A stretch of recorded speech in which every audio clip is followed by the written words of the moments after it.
I'm here to talk about success. The first rule of success is to have a vision. You see, if you don't have a vision of where you go, and if you don't have a goal where you go, you drift around and you never end up anywhere. I mean, as you know, I was born in 1947 in Austria after the Second World War. So I was very fortunate that I stumbled onto my vision. And I didn't really like Austria when I grew up. I couldn't wait to get out of there.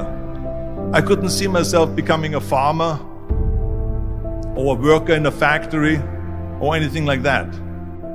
Even though my parents wanted me to stay there and have a normal life. But that was their vision, not mine. My vision was totally different. I felt that I was born for something special, for something unique, for something big.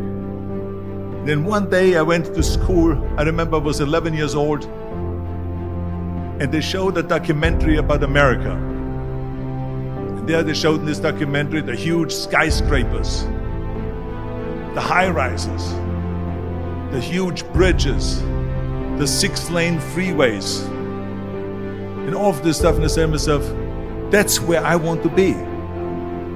I don't want to be around here with these little farmhouses and these little buildings. I want to be in America. One day after school, I walked by a store in Graz. So I went inside and I looked around, and then I saw a magazine. I saw a bodybuilding magazine that had Reg Park on the cover. Reg Park was then a 3-time Mr. Universe. And I saw him on the big screen as Hercules. I read that and I said to myself, wow, this is the blueprint for my life. This is exactly what I want to do. I want to become a bodybuilding champion just like Reg Park. I want to get into movies just like Reg Park. And I want to make millions of dollars and be rich and famous just like Reg Park. Do you know how great it felt that I knew where I was going?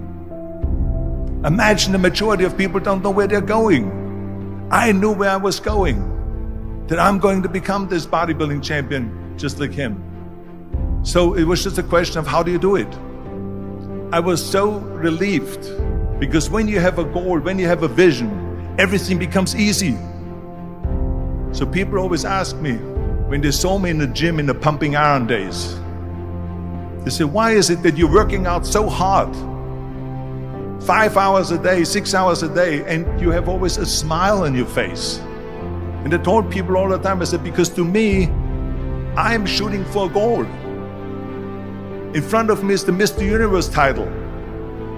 So every rep that I do gets me closer to accomplishing that goal, to make this goal, this vision turn into reality. Every single set that I do, every repetition, every weight that I lift will get me a step closer to turn this goal into reality. So I couldn't wait to do another 500-pound squat. I couldn't wait to do another 500-pound bench press. I couldn't wait to do another 2,000 reps of sit-ups. I couldn't wait for the next exercise. At the age of 20, I went to London and I won the Mr. Universe contest as the youngest Mr. Universe ever. And it was because I had a goal. So let me tell you something, visualizing your goal and going after it makes it fun. You've got to have a purpose no matter what you do in life. You've got to have a purpose. 74% hate their job in America. Now, this is not much different when you come to Europe.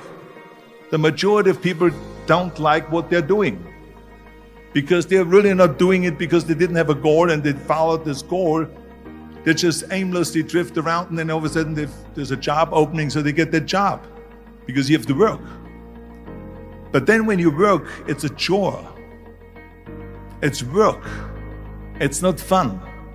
So if you think about, only a quarter of the people really enjoy what they're doing in life.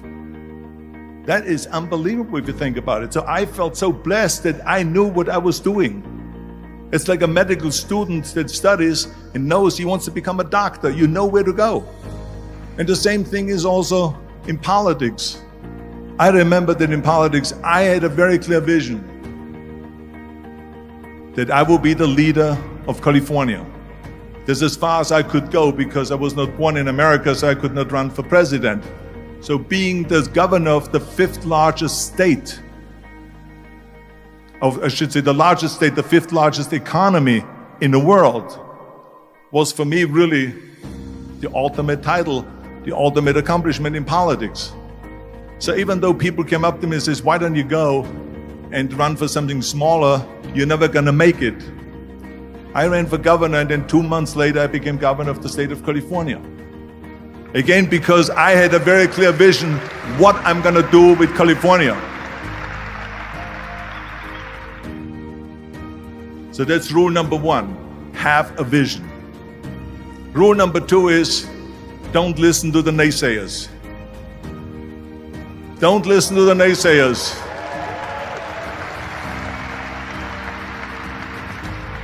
Everything I ever did, the thing that I heard out of people's mouth was, that's impossible. That can't be done. Or no. That is exactly what I heard, and of course I proved to the people that it can't be done.